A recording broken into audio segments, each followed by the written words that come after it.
Hello বন্ধুরা, আমি অনু update with অনু চ্যানেলে তোমাদের স্বাগত। আমি চলে এসেছি লাভ দিয়ে আজকাল সিরিয়ালের আপডেট নিয়ে। লাভ দিয়ে আজকাল সিরিয়ালে দেখা যাচ্ছে যে শ্রাবণ টানতে টানতে টিকলিকে তার ঘরে নিয়ে আসে, বারবার করে সত্যিটা বলতে বলে, টিকলি কিন্তু সত্যিটা বলে না।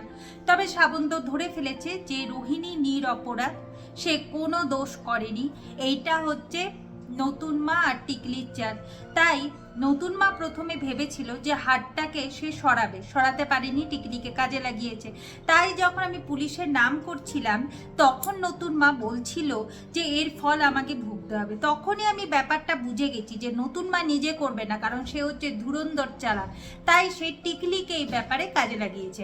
তাহলে কোনো না কোনো সময় টিকলি ফেসে যাবে, আর দোষটা নতুন মায়ের ঘাড়ে আসবেই না। আর টিকলি এতই বোকা যে নতুন মায়ের কথায় উঠছে আর বসছে।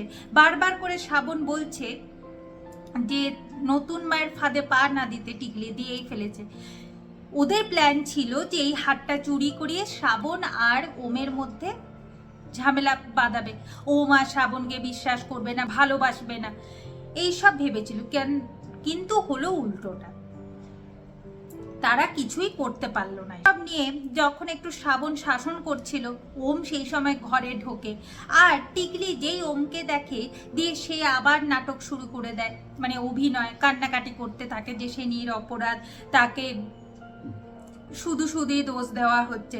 এরপর শ্রাবণ বলে, শোন টিকলি, ভালো করে বলছে, আমি তোকে হাড়ে হাড়ে চিনি। আজ আমার হাতে কোনো প্রমাণ নেই, তাই তুই এখন পার পেয়ে গেছিস, কিন্তু যখনই আমার হাতে প্রমাণ আসবে তুই আমার ভয়ঙ্কর রূপ দেখবি। এই বলে টিকলিকে ঘর থেকে বাইরে বের করে দরজা বন্ধ করে দেয়। টিকলি ভাবে যে শ্রাবণ কোনো প্রমাণ জোগাড় করতেই পারবে না। এরপর শ্রাবণ আর সানায়া মিলে ভাবতে থাকে যে এই কাজটা যদি রোহিণী করে থাকে কখন করবে। শ্রাবণ ভাবে যেহেতু এটা দামি হার, আমি লকারে রাখিনি, জানো তো সানায়া, আমি সকাল দুপুর রাত বারবার চেক করতাম যে আমার হারটা আছে কিনা, কিন্তু সকালেও আমার হারটা ছিল। তারপর তো আমি একটু কাজে বেরালাম, আর এই ঘরে রোহিণী আর সানায়া মিলে ভিডিও বানাচ্ছিল, কিন্তু কখন তাহলে রোহিণী চুরি করবে এই নিয়ে তারা ভাবছিল। দিয়ে হঠাৎ করে শ্রাবণের মাথায় আসে যে রোহিণী আর সানায়া কোন ফোনে ভিডিও করছিল, সেই ফোনটা চেক করতে হবে।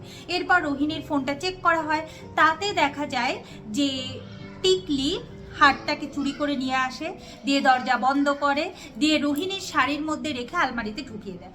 এখন তো শ্রাবণ হাতে নাতে ধরে ফেলেছে যে কে চোর।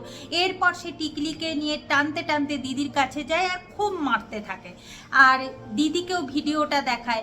এরপর দিদিও টিকলিকে খুব মারছে। এরপর টিকলি ভাবে যে ফোনটাকে আমি যে করে হোক কেড়ে নিতে হবে। শ্রাবণ বলে, অতটাও সহজ নয় টিকলি, তুই নিরপরাধ মেয়ে রোহিণীকে শাস্তি দিয়েছিস, এরপর তো তার ফল ভুগতে হবে। তুই, হ্যাঁ ঠিক, তুই নিজের জীবন নিজে তৈরি করবি, তোর নিজের এখন যা ভালো লাগে তাই করবি, কিন্তু অতীতকে টেনে এনে কারোর কাছ থেকে সিম্পেথি গেইন করবি না। অতীত কষ্টকর অনেকেরই থাকে, তাই বলে কেউ এরকম করে না। আর তুই এতদিন অন্য কারোর দোষে হোমে গেছিলিস, এরপর নিজের দোষে তুই থানায় যাবি। তুই এরপর দেখতে থাক যে আমি এর জন্য কি করি। এখন দেখা যাচ্ছে টিকলি একটু ভয় পেয়ে গেছে। তো বন্ধুরা, প্রমাণ তো শ্রাবণের হাতে, রোহিণী তার মানে ছাড়া পেয়ে যাবে, কিন্তু সে পারবে তো টিকলিকে পুলিশের হাতে তুলে দিতে? কি হতে চলেছে সেটা দেখতে হলে স্টার জলসা এবং স্টার জলসা এইচডিতে লাভ দিয়ে আজকাল সিরিয়ালে চোখ রাখতে হবে। আমার এই ভিডিওটা দেখবার জন্য আর আপডেট উইথ অনু চ্যানেলের পাশে থাকবার জন্য অসংখ্য ধন্যবাদ।